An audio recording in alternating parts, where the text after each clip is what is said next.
Thank you for joining me today. It's Brian Gubernick, and welcome to the No Days Off podcast, where we believe that every single day brings a new opportunity to get better. A few days ago, you probably are aware already that we interviewed an amazing person, Adrienne Haslett, and we discussed her story, her journey from professional ballroom dancer to uh, experiencing a rather unfortunate tragedy when she was standing at the finish line of the Boston Marathon. She lost a portion of her left leg, and while she was no longer could professionally dance at the level she once had, her story of recovery and perseverance, and then inspiring and motivating others is just second to none. If you haven't listened to that interview, please go back to Monday's episode, just a few episodes ago, and take a listen. It's well worth your time. This whole week, we've been talking about lessons, things we could draw from that Adrienne interview. And there's another particular lesson that I wanted to share with everybody today. And that was Adrienne's advice for parents and for leaders, for those raising children that you hope you can make into incredible members of society, to those running businesses or sales organizations, and you want high performing individuals that are capable of living big lives, contributing greatly to the business. And that advice from Adrienne was around a need to let those around you fail. I asked Adrienne this question around, how do you build resilient kids? Because she explained her upbringing and being a professional ballroom dancer is no easy feat. As somebody that has a couple daughters who dance, both my girls dance, and there's literally 1,000 kids in their dance studio, and then there's thousands upon thousands, hundreds of thousands of kids that dance across the nation. They all aspire to be professional dancers, every one of them. All the little girls, all the boys, they want to be professionals, yet so few of them do it.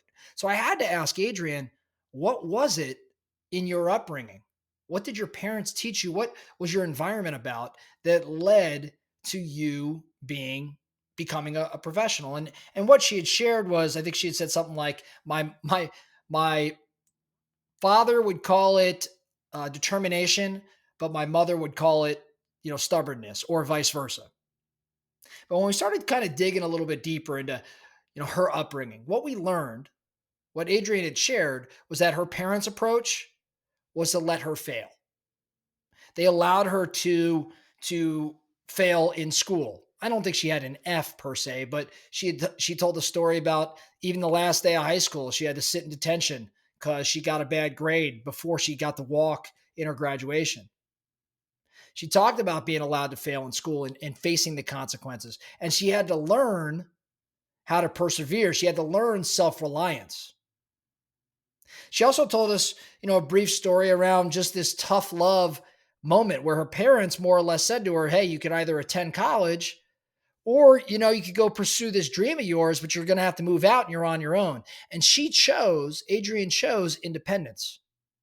And this independence, in my opinion, fueled this stubbornness/determination. Now, she said on the same token that as much as there was kind of this tough love and this allowing her to fail, they were always there. It's not like they abandoned her in that respect, but they were there. They were there to not necessarily prevent her from scraping her knees, but to teach her how to maybe heal and grow stronger. And that's what Adrienne had said. It's not about preventing scraped knees. It's about teaching those you lead, your kids or those in your organization, how to heal and how to grow stronger.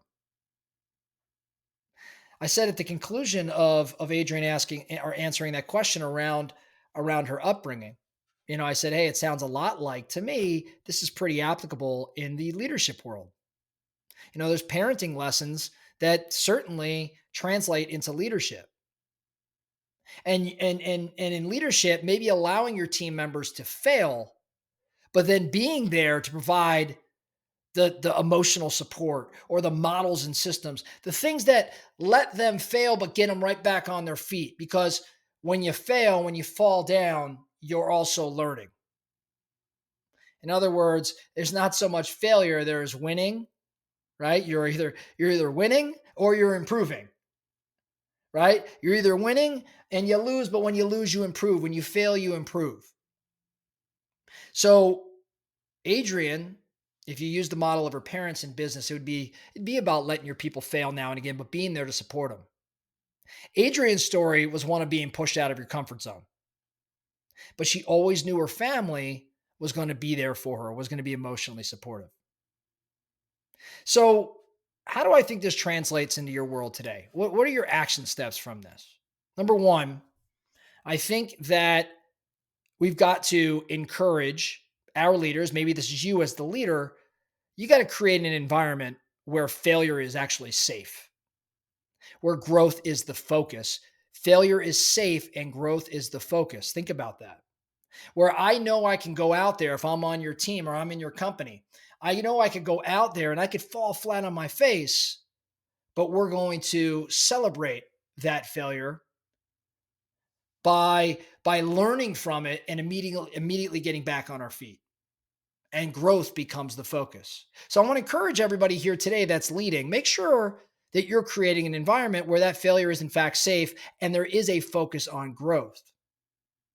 I would challenge you, if you look at your environment right now, or if I were to interview the people in your world right now and say, hey, do you feel like it's okay to fail? Do you feel like it's okay to swing for the fences, but maybe strike out? What answer would they give me? And would that answer be the one that you'd hope they give me? Some advice, I would say, instead of solving their problems, maybe ask how they plan to handle them instead. So when someone comes to you today with a challenge, with the problem, instead of trying to come up with a solution for them, ask them how they plan to handle it. What ideas do they have? Now, if they're stuck, continue to probe. Well, let's work through this. What thoughts do you have? How do you think we might approach this? Who can you talk to? What can you learn? What can you read? What can you listen to? Come up with a few different solutions, then bring it back to me and we'll discuss which one makes the most sense. To me, this is about providing a supportive network, but allowing them to go out and learn on their own and potentially even fail. That's all I have for you today, the No Days Off podcast. Thank you so much for listening. And remember, every single day brings a new opportunity to get better. So let's get after it.